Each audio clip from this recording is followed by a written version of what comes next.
मसाजोगचे सरपंच संतोष देशमुख यांच्या क्रूर हत्येनं संपूर्ण महाराष्ट्र हादरला होता. त्यानंतर या क्रूर हत्येचा निषेध करण्यासाठी संपूर्ण महाराष्ट्रभर अनेक आंदोलनही झाली. या आंदोलनामध्ये केवळ मराठा समाज नव्हे तर बहुजन समाजातील इतर सर्व जातीय समूहही रस्त्यावर उतरले होते.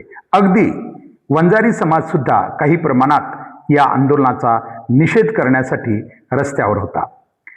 हे सर्व झाल्यानंतर आता संतोष देशमुख यांच्या मृत्यूनंतर रिक्त झालेल्या सरपंच पदाच्या जागेसाठी आज म्हणजेच 28 एप्रिल रोजी मसाजोग इथं मतदान झालं. या मतदानामध्ये 2 उमेदवार या निवडणुकीमध्ये रिंगणात होते. विशेषतः एक म्हणजे संतोष देशमुख यांच्या पत्नी अश्विनी संतोष देशमुख याही उमेदवार होत्या, तर दुसरे उमेदवार स्वरूपानंद विश्वनाथ देशमुख हे होते. आज मतदान पार पडले. एकूण जवळजवळ 2084 पैकी 1744 म्हणजे जवळजवळ 83हून काही अधिक टक्के मतदान मसाजोगमध्ये झाले. उद्या या निवडणुकीचा निकाल आहे. कोणीतरी एक उमेदवार जिंकेल, कारण ज्या प्रकारची निवडणूक झालेली आहे, अतिशय चुरशीच्या झालेल्या निवडणुकीमध्ये आज तरी कोणती एक बाजू जिंकेल असं सांगण्याचं धाडस करत नाही. कारण जे मतदान झालेलं आहे ते अतिशय चुरशीनं झाल्यामुळं कदाचित हा अंदाज कोणाला घेता येत नाही. उद्या म्हणजेच 29 एप्रिल रोजी कदाचित 10-11 वाजेपर्यंत या निवडणुकीचा निकाल लागेल आणि कोण जिंकलं हे महाराष्ट्राला कळेल. याच विषयावर आज आपण बोलत आहोत. नमस्कार, मी हनुमंत भोसले. आपण पाहत आहात BBC केज लाईव्ह. मसाजोगचं इलेक्शन या ठिकाणी पार पडलेलं आहे आणि आत्ताच आपल्याला सांगितल्याप्रमाणे जवळजवळ 83% अधिक मतदान या निवडणुकीमध्ये झालेलं आहे.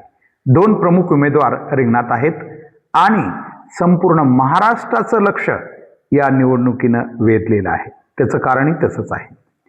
कारण हे आहे की संतोष देशमुख यांच्या क्रूर हत्येनंतर याचे पडसाद संपूर्ण महाराष्ट्रात उमटले होते आणि या हत्येचा निषेध करण्यासाठी किंवा संतोष देशमुख यांच्या परिवाराला न्याय मिळवून देण्यासाठी संपूर्ण महाराष्ट्रावर आंदोलनही झाली होती आणि ती साहजिक होती.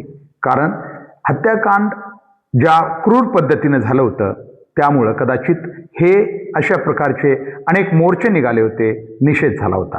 हे सगळं झालं, परंतु त्यानंतर ज्या गावाच्या ऐक्यापासून या आंदोलनाला सुरुवात झाली होती त्या मसाजोगकरांनी अगदी प्रत्येक व्यक्तीनं या आंदोलनामध्ये आणि या न्यायाच्या लढाईमध्ये सहभाग नोंदवला होता. आणि म्हणून कदाचित संतोष देशमुख यांच्या नंतर जेव्हा कधी निवडणूक होईल तेव्हा ती अशा प्रकारे इतक्या चुरशीची होईल असं कुणाला वाटलं नव्हतं, किंवा कदाचित निवडणूक सामंजस्यानं हे गाव कुठल्या तरी एका उमेदवाराला जे काही सर्वमतानं ठरेल त्यांना बिनविरोध निवडून देतील अशीही आशा इतर लोकांना वाटत होती. परंतु तसं झालं नाही आहे. आज इलेक्शन झालं.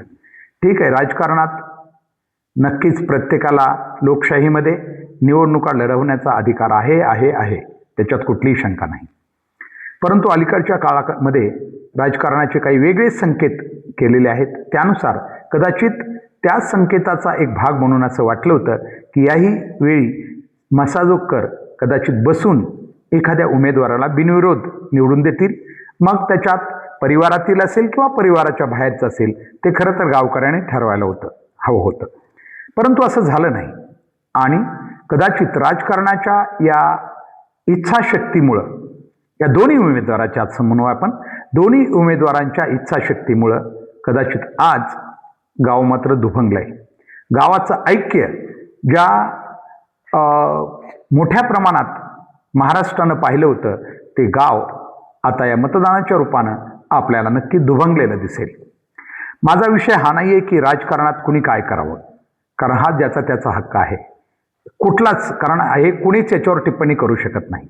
परंतु काही गोष्टी ज्या गोष्टीकडे संपूर्ण महाराष्ट्राचं लक्ष लागलं होतं तिथं त्या गावकऱ्यांनी तिथल्या लोकांनी याचा विचार करणं अपेक्षित असतं की ठीक आहे, इथं आपल्या गावाच्या शेवटी प्रत्येक गावची आपली प्रतिष्ठा जपण्यासाठी सगळेच गावकरी तत्पर असतात आणि अशावेळी संपूर्ण महाराष्ट्राचं लक्ष लागलेल्या या गावाकडं या गावकऱ्यांनी एकत्र बसून राजकारण थोडंसं वेगळं किंवा बाजूला करून यामध्ये निर्णय घ्यायला हवे होते, तसे झाले नाहीत.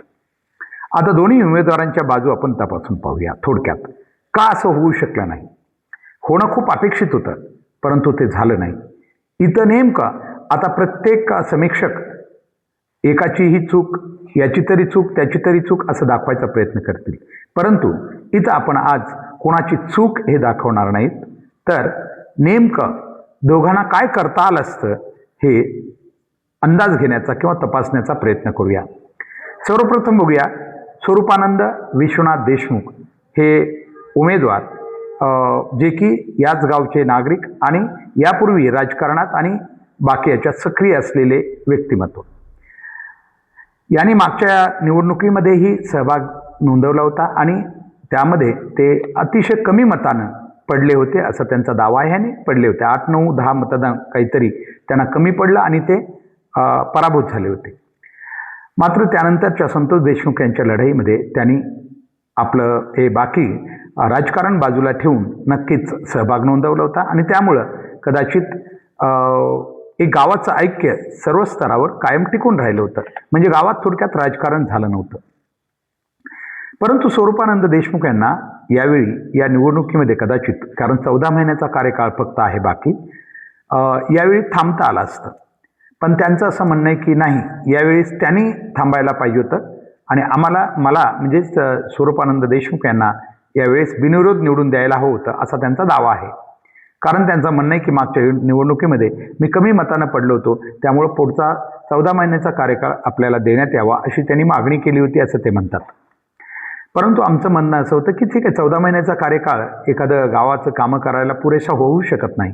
त्यांनी जरी इथं मोठेपण दाखवलं असतं तर कदाचित गावकऱ्यांच्या समक्ष हे मोठेपण दाखवलं असतं तर पुढच्या वेळी, चाहे ते नाहीतरी एक पॅनल प्रमुखच होते, पुढच्या वेळेस ते सुद्धा जरी नसते झाले समजा आरक्षणाच्या याच्यामुळं, तरी कदाचित त्यांच्या वतीनं त्यांना उमेदवार निवडून आणता आला असता आणि गावाला सांगता आलं असतं की मी सतत आपलं ऐकलेलं आहे, यावेळेस आपण मला संधी दिली पाहिजे असं त्यांना सांगता आलं असतं असं आम्हाला वाटतं.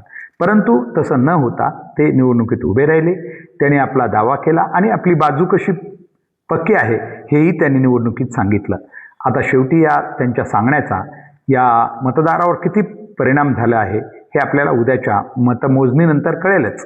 परंतु ज्या प्रकारची निवडणूक होती, कारण मी आपल्याला पुन्हा पुन्हा या ठिकाणी अधोरेखित करतोय की संपूर्ण महाराष्ट्राचं लक्ष या निवडणुकीकडे यासाठी होतं की जे गाव ऐक्यानं या लढ्यामध्ये सहभागी झालं होतं त्या गावात निवडणूक हा विषय कसा हाताळला जातो किंवा यावर गाव कसं तोडगा काढतंय याकडं महाराष्ट्राचं लक्ष होतं. म्हणून या ठिकाणी स्वरूपानंद देशमुख यांनीही थोडी समजदारी दाखवली असती तर आम्हाला वाटतं ते अधिक योग्य ठरलं असतं.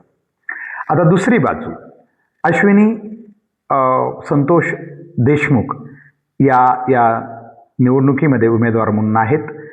त्यांच्या वतीनं खरं तर धनंजय देशमुख हे निर्णय घेत आहेत. त्यामुळं धनंजय देशमुख ठीक आहे, धनंजय देशमुख यांनी निश्चित संपूर्ण कार्यकाळामध्ये आम्ही पाहिलेलं आहे महाराष्ट्रानं की अतिशय शांतपणे आणि संयमानं आपल्या जी काही मीडियाला दिलेल्या त्यांनी वेळोवेळीच्या टिप्पणी असतील किंवा मुलाखती असतील किंवा बाईट्स आहेत त्या अतिशय व्यवस्थितपणे दिल्या होत्या, भान राखून दिल्या होत्या, ज्याचं कुठंही मीडियालासुद्धा फार कुठं काही त्यांना म्हणजे अडचणीत आणता आलं नव्हतं. म्हणजे त्यांनी संयम राखून आणि चांगल्या प्रकारे हुशारीनं हे सगळं हाताळलं होतं. परंतु आम्हाला वाटतं की जर हे इलेक्शन आता जेव्हा गावातील कोणीतरी प्रतिस्पर्धी आणखीन एक उभा राहण्यासाठी आग्रह करत असेल आणि आपल्याला राहायचंच म्हणत असेल तर या ठिकाणी 2 पावलं मागं जायला काहीच हरकत नव्हती. त्याची कारणं आहेत की आपण एका न्यायाच्या प्रतीक्षेत आहोत. न्याय आणखीन प्रलंबित आहे. न्यायाची लढाई खूप लांब न्यायची आहे. त्या ठिकाणी राजकारण किंवा स्थानिकचं राजकारण आम्हाला वाटतं धनंजय देशमुख यांच्यासाठी फार महत्त्वाचं नव्हतं. ठीक आहे, बाकी गोष्टी असतात, गाव लेवलच्या असतात, बाहेरच्या लोकांना त्या माहीत नसतात, हे मान्य करूया. पण तरीही या प्रकरणामध्ये ज्या ठिकाणी महाराष्ट्रात विचार करणार आहे त्या महाराष्ट्राला तुमच्या स्थानिक राजकारणाचं काही देणं घेणं नव्हतं. या ठिकाणी न्याय मागण्याच्या या प्रक्रियेवर किती तुम्ही जे गंभीर आहात संपूर्ण गाव हे महाराष्ट्र पाहत होता. आणि म्हणून या ठिकाणी तुमच्या भूमिकेची या ठिकाणी विशेष योग्य भूमिकेची गरज होती.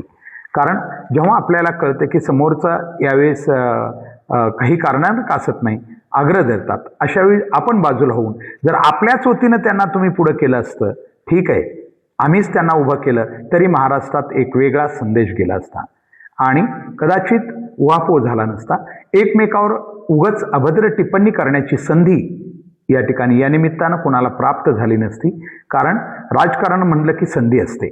मग विरोधी पक्ष, मग तो कुठलाही असो, तो प्रत्येक संधीचा फायदा घेऊन आपली गोष्ट प्रबळ करण्याचा प्रयत्न करत असतो आणि आपल्याला काही गोष्टीमध्ये अडचणीत आणण्याचाही प्रयत्न करत असतो. अशा वेळी आम्हाला वाटतं की या ठिकाणी स्थानिक राजकारण महत्त्वाचं नव्हतं, तर संतोष देशमुख ज्यांचा न्याय प्रतीक्षित आहे, ज्यांना मिळणं, ही लढाई पुढे नेण्यासाठी गाव आणखीन एक राहणं खूप गरजेचं आहे.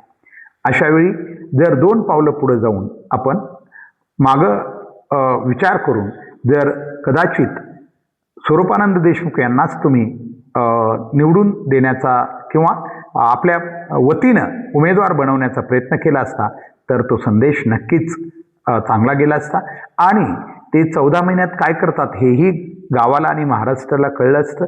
त्यानंतर पुढच्या संधी गावातील इतर राजकीय लोकांनी किंवा आपल्यापैकी ज्यांना जमेल त्यांनी घेता आली असती. परंतु तसं नव्हता. या ठिकाणी आपल्या स्थानिक राजकारणाच्या जिंकण्यासाठी आपण गाव मात्र गावाचं ऐक्य दुभंगलंय असा या ठिकाणी प्रत्येकाला वाटू लागलेला आहे. कारण निवडणूक लागल्यानंतर प्रत्येक वेळेस असं वाटत होतं की इथं कुठंतरी ऐक्य होईल, बसून कुठंतरी समझोता होईल, मात्र असा झाला नाही. आम्हाला वाटतं राजकारण चालत राहील. स्थानिकच्या काही अनेक गोष्टी असतील त्या दोन्ही गटांना एकमेकाच्या माहिती असू शकतात. शेवटी महाराष्ट्रातील प्रत्येक गावात असे गट आहेतच, प्रत्येक गावात. परंतु या निमित्तानं आम्हाला एवढंच वाटतं किंवा इतर अनेक लोकांना हे वाटत होतं की ज्या संतोष देशमुख यांच्या हत्येनंतर जी काही महाराष्ट्राला प्रतीक्षा होती की त्यांच्या मागे किमान पहिलं इलेक्शन, पहिली निवडणूक ही व्यवस्थित आणि शांततेत आणि गावाच्या ऐक्यातील निर्णयानं पार पडेल अशी अपेक्षा होती. मात्र तसं झालं नाही. निश्चित ही एक अतिशय दुर्दैवी बाब झाली असं किमान या गोष्टींची समीक्षा करणाऱ्याला किंवा या गोष्टींबद्दल ज्यांनी आपली मतं व्यक्त केलेली आहेत त्यांना वाटतंय. त्यामुळं ठीक आहे, इलेक्शन झालेलं आहे, आता उद्या निवडणूक निकालीही लागेल, कोणीतरी एक जिंकेलही. कारण दोघंही सध्या तरी आज ज्या प्रकारचं मतदान झालेलं आहे चुरशीचं, त्यामुळं दोघांनाही विजयी होण्याचा या ठिकाणी आशावाद आहे. मात्र प्रत्यक्षात मतदारांनी नेमकं काय केलेलं आहे हे उद्या म्हणजेच 29 एप्रिल रोजी सकाळी 11च्या नंतर जवळजवळ स्पष्ट झालेलं असेल. धन्यवाद.